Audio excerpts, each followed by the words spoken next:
Hello, everyone, and welcome to our um, welcome to the Earthen One series of events, December for Youth. I would like to start by thanking our partners, Vegan Outreach, Voiceless India, UFCI Foundation, AIMSA Fest, the Vegan Indian Official, and Plant Power. Over the weeks, we have met some amazing youngsters who, in their capacity, are doing some extraordinary work for the animals and for the environment. Today, we have with us a speaker we have been eagerly awaiting for multiple reasons. He's all of 21 years old. He started Voiceless India at the age of 17, and his journey started at the age of 13 with animals, when most children at that age are either spending their time in front of their screens or with their friends. Ankit started volunteering at a shelter home at the age of 13. He did fundraisers in school to help the shelter home. And that's when he realized how disconnected we are from the fact of animal suffering and animal welfare. Since then, he has been working on bringing awareness about animal cruelty and spreading the message of compassion, talking to young minds about the need to coexist. Alongside his school and now his work commitments, Ankit continues to nurture Voiceless India along with his team of dedicated youngsters. They do outreach program, awareness programs in school, and he's also done radio interviews and much more. So without further ado, I warmly welcome Ankit. Welcome, Ankit, and thank you so much for being here today. Uh, it's such a pleasure being here.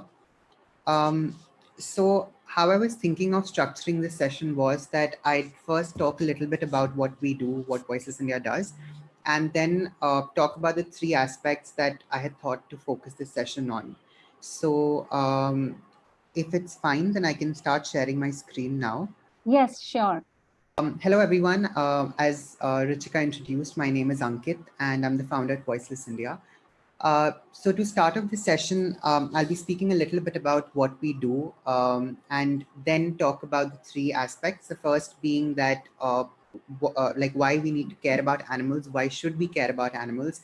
The second being that why is it important to be vegan in the first place to even consider caring about animals?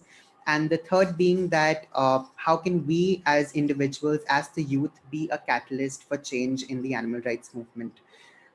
So to start off with what Voiceless India does, it was established in 2016. And since then, we have been doing several projects that we can categorize into two different aspects. The first being our direct impact projects, and the second being our advocacy and awareness initiatives. And none taking precedence over the other, both are equally important, in my opinion. So when it comes to our direct impact projects, those, as you can see on the screen, include reflective collar drives, sterilization drives, plantation drives, cleanliness drives, and animal feeding projects as well, which we did during the lockdown. Um, so these projects, as the name suggests, they have a tangible benefit that you can see when they are executed. So for example, a reflective collar drive, we recently did a reflective collar drive in Bangalore, where we call it 580 street dogs across the city. So the number in itself can actually show the benefit that the initiative actually led to. While on the other hand, the advocacy and awareness initiatives, although there's lesser importance given to these socially, I mean, people usually prefer to see direct impact projects being done. But in my opinion, advocacy and awareness initiatives are equally important, if not more, because they are the ones that actually drive social perception and bring about social change in the future. So in those aspects, what we do are workshops and talks, for example, this one. And then, of course, wall painting drives. We did two wall painting drives in Bangalore this year, which aim to spread awareness about veganism. So if you've seen it before, or if you've seen our Instagram page, we had posted it there, where there were several pictures of different animals from different industries who are used for food, cosmetics, entertainment, or clothing, who were actually painted on the walls. And there was a message that was written along with it. Along with this, we also do event outreaches. We also did one season of a radio show that was called A Voice for the Voiceless. It was primarily concerned again with spreading awareness about animal rights and veganism and environmental issues as well. So we had various people, who are involved in this come over to the on the show and speak about these kind of initiatives. And the last that we do is organizing field trips to animal shelters or sanctuaries. Again, it's sort of a continuation to our workshops because many of our workshops, or rather 90% of our workshops are with schools and colleges. And the best way to actually sensitize the children and the students towards animals, to actually take them to such sanctuaries where they're doing such work, where they can actually witness the backstories of these animals from where they have come. So it's kind of a second step to our workshops. So when we do a workshop in a school, we follow it up with a field trip to a sanctuary wherever we can. Um, so now this is a little bit about Voiceless India, and you can visit us on our website or our Instagram page to know more about us. And now I'll be moving forward to the three topics that I had planned for this session. And the first, of course, would be that why should we care about animals in the first place? So when someone asks me that question personally, I mean, of course, if that question is put forth to the general audience, there would be several answers to it. Some people would say that it's for health reasons that we should care about animals because it's not good to consume animal products in the first place. Some people would say it's for the environment because the environment is being destroyed when we are consuming animal products. So there are various reasons for which we shouldn't be harming animals or consuming animals or their products in the first place. But if someone asks me that question, the only thing that I can say is that the fact that animals can feel pain and suffering is enough justification for us to not harm them. And harming them is, of course, not consuming them or consuming their products. Um, so, of course, when we come to animal abuse, these are some instances of animal abuse that we see. And primarily in this workshop, I would be speaking a little more about the food industry and then a little bit about the others. But it would be primarily targeting the food industry, considering the time that we have. Um, so, of course, this is one word that if there are any vegans on the call, it would be very, very familiar. And for all the non-vegans who are here, speciesism is the social issue that veganism is trying to dismantle. So, veganism is a lifestyle, while speciesism is a discrimination that is basically a misguided belief that we humans have either that we are superior to animals or non-human animals, or that the discrimination that we bring between species itself. So we love dogs and cats in the first place, but on the other hand we discriminate against chickens and goats and pigs and cows and buffaloes for no logical reason. There is no logical reasons for which we love a dog but we don't love a chicken, because both of them reciprocate feelings, both of them feel the same pain and suffering. And as I said, both of them that is the only justification that we actually need to show any love and affection to any animal. So that's why I wanted to introduce this word at the starting, so that when I use it further, it would be familiar to everyone. And the second word that I wanted to make people aware of is sentience.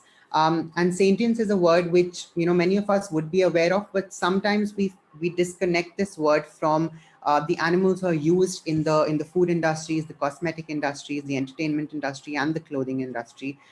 We tend to disconnect it from them, and we are able to because of course human beings are compassionate by nature. We are very much we can empathize if we try to. So we do associate this word with dogs and cats. We do associate this word with fellow human beings, but we disconnect it from the other animals who we, for our convenience or for our sensory pleasures, consume in any form. So hence, as I said, sentience is the word that is the only justification for us to be fighting or raising our voice against animals or going vegan for that matter. Um, so when we look at animal cruelty, in its essence, there are basically two fragments of animal cruelty, or two diversifications. The first being explicit, which is basically what we actually, when I say we, I mean the general audience who's not vegan or who is vegan, and everyone basically fights against, which is explicit animal cruelty, like someone hitting a dog or someone throwing acid on a cow or someone, or driving over an animal, in their vehicle. We all speak up against those because we firstly see it happening, we can empathize with the particular animal, and hence we tend to raise our voice. But what we tend to ignore is systemic animal cruelty. And systemic animal cruelty is something that is extremely important to understand, not just because we ignore it, but also because it happens at a very large scale. When we look at explicit animal cruelty, as the definition that I've mentioned here clearly says that it's instances which are firstly not socially acceptable, and secondly they are something that happen on a one-off basis. So a person who maybe has abused an animal or abused a dog will not do that on a daily basis, unless of course that the person is mentally unstable. That's a different issue. But a regular sane human being will not be abusing a dog or a cat or an elephant or a tiger on a day-to-day basis. But on the other hand, when it comes to systemic animal abuse, it's all of us who consume animal products, or who, and when I say animal products, it's not just food products, it's also consuming entertainment when we are going to a zoo, a circus, or a temple where elephants are being used or any other wild animal is being used, or when we are wearing any clothing which is leather, silk, wool, all of these things that we wear. All of this is consumption, right? So all of this comes under systemic animal abuse, which we ignore and happens at a much larger scale than we can even imagine. um, so now coming to this slide, so I thought I'll do this small little activity in which so I know we can't unmute ourselves, but I'm just going to list some attributes of an animal, and just in your minds you can just try to guess which animal am I talking about. You don't need to, I mean, mention it. You can just guess it in your mind, and let's see if you get the right one.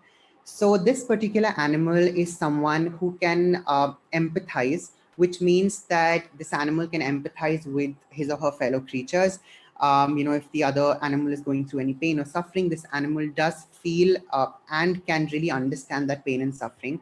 The second is that these animals can dream. So just like we human beings have an REM cycle, which is the rapid eye movement, when we go to sleep, we have that, and that's how we are able to dream of things. Similarly, even this animal is able to do that. The third thing is that they differentiate among individuals. So just like human beings, we form different relationships with different people. For example, I would not have the same relationship with my best friend. Just my relationship with my best friend would be different from my relationship with maybe my parents or my teachers. Similarly, even this particular animal can form different relationships with different individuals of his or her species. Um, this particular animal can learn in complex ways, just like human beings. And one of the things that this animal can actually do is to solve puzzles.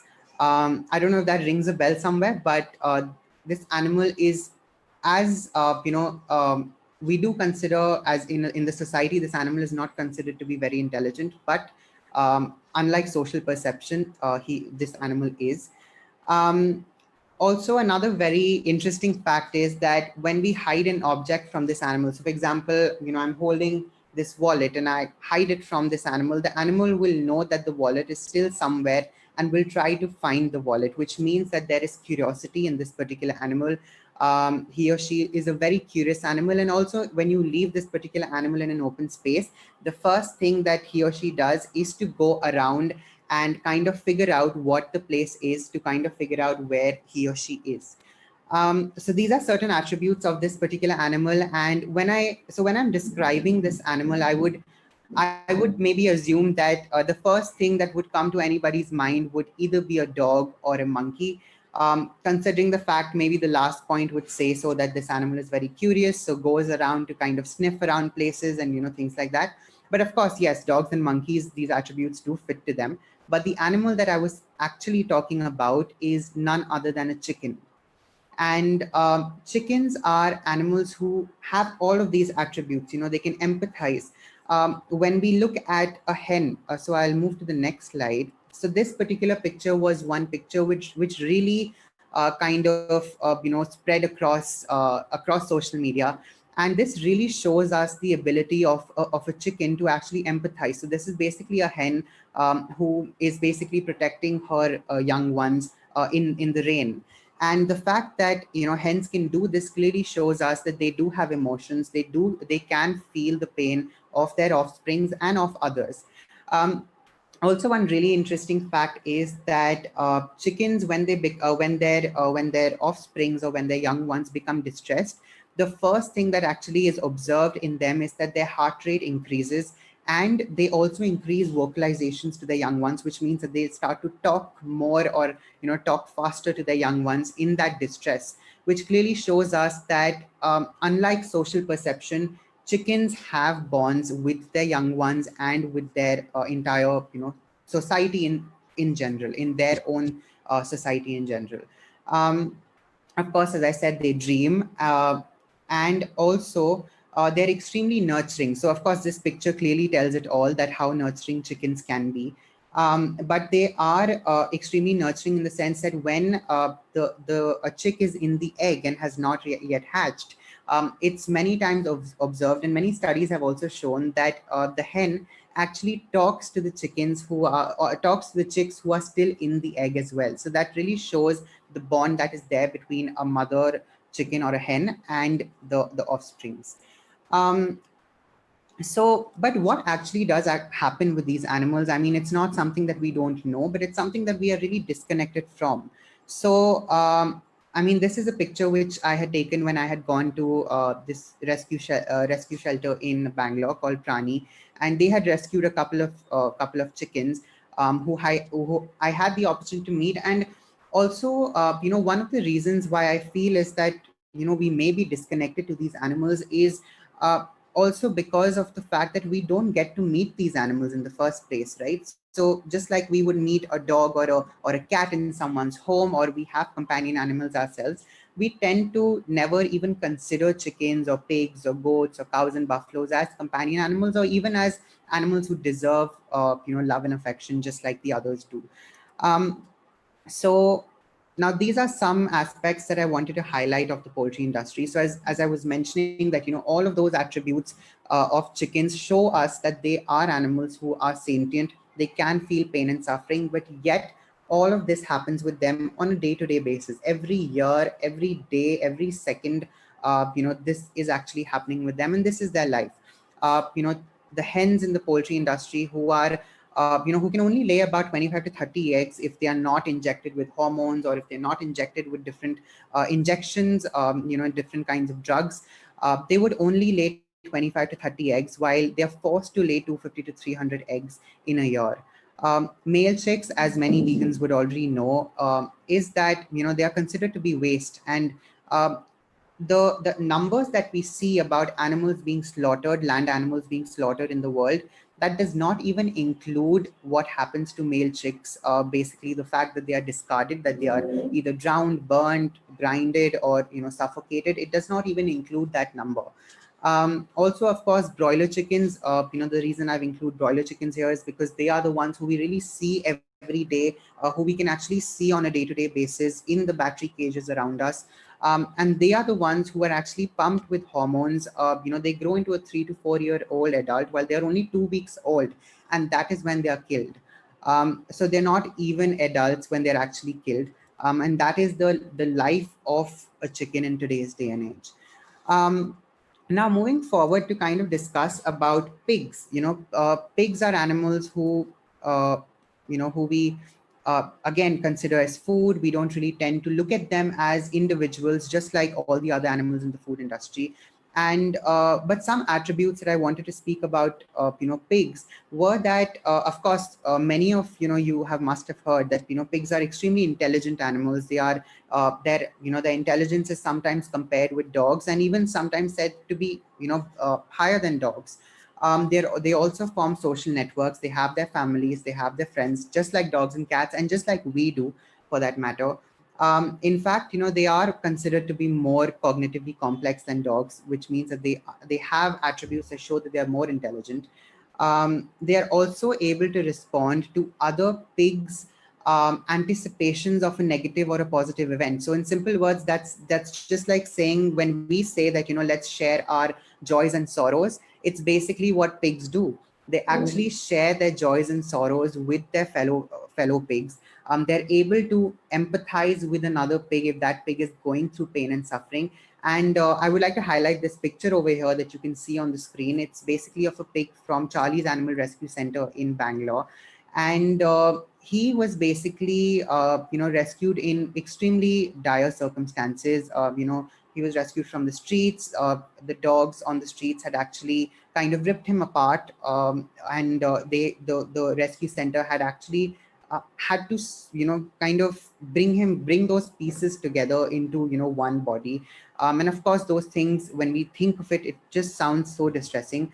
But yet, having gone through so many, different cruelties and different hardships in his life, this particular pig is someone. And I was talking to the head of the rescue center, Miss Sudha Narayanan, and she told me that just recently he was being given a tonic for an upset stomach. And what he did was that when they went and they just took the word tonic, TONIC, um, Snuffles actually knew that it's actually an injection coming towards him, and he actually ran inside to kind of, get away from the injection. So the fact that, pigs can recognize these common words shows us that how intelligent they are.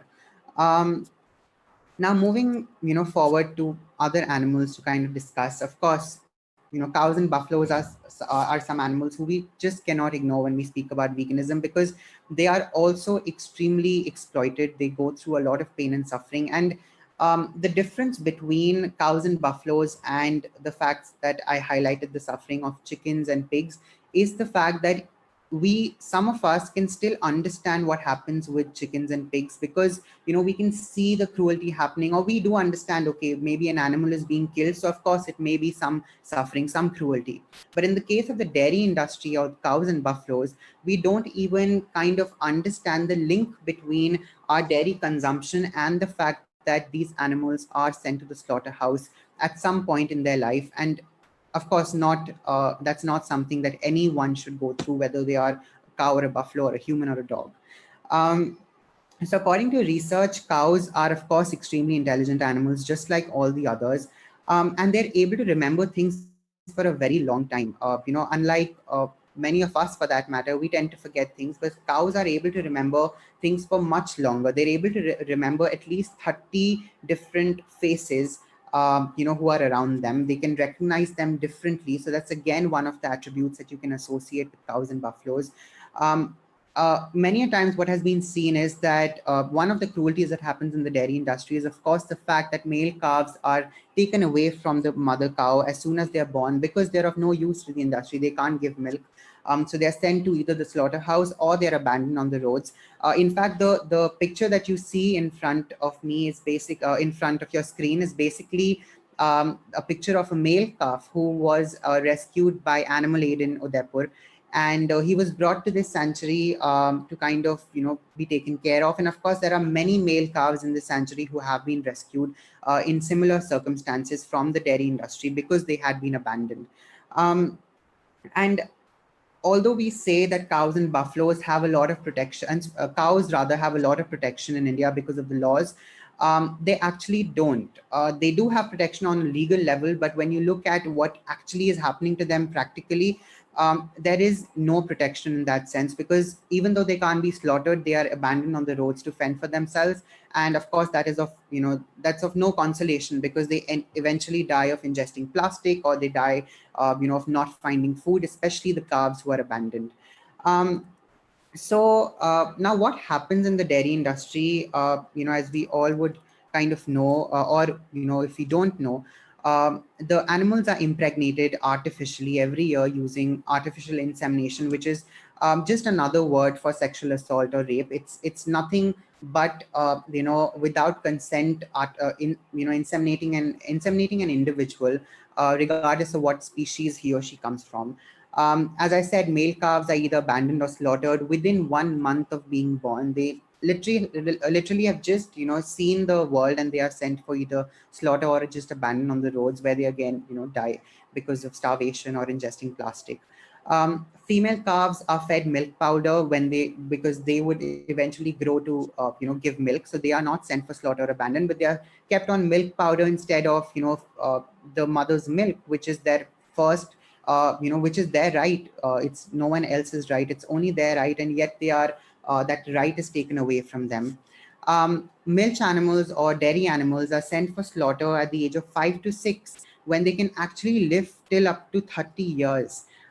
So a lifespan of 30 years is actually reduced to 5 to 6 years, just because at 5 to 6 they have been overexploited and they can't give enough milk as what the dairy farmers expect. And hence they are sent for slaughter to either states where slaughtering is allowed, or they are again just abandoned on the roads, and they die by ingesting plastic.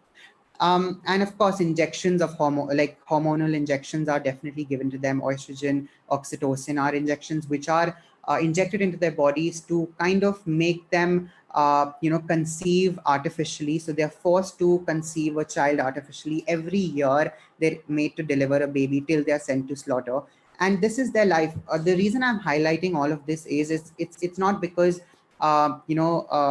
these cruelties are, of course, they are extremely bad to even hear, but the fact that this is happening with these animals on a day-to-day basis, every single day, it's the same. There is no relief, there is no respite, there is just nothing that can actually console these animals. So from the time they are born to the time they die, this is what actually just happens with them. um, and although we primarily know about kind of what happens in the food industry, what happens in rather the animal products and animal food industry, and we also know some of the figures. For example, I mean, 77 billion animals are slaughtered every year, and that is the reason why I said in the starting that systemic animal cruelty happens at a much larger level than explicit animal cruelty, and yet we tend to ignore it, we don't give it enough importance, for various reasons, for our convenience, for the fact that we can't connect with these animals. But it is important to consciously try and connect with them, and also understand the fact that they are sentient, as we spoke about in the first slide.